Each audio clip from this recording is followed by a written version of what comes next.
You ask Tiger to solve. This deals with linear equations with one unknown.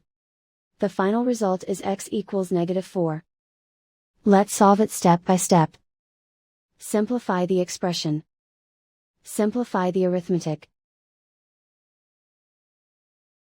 Isolate the x.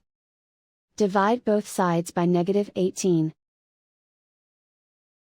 Cancel out the negatives. Simplify the fraction.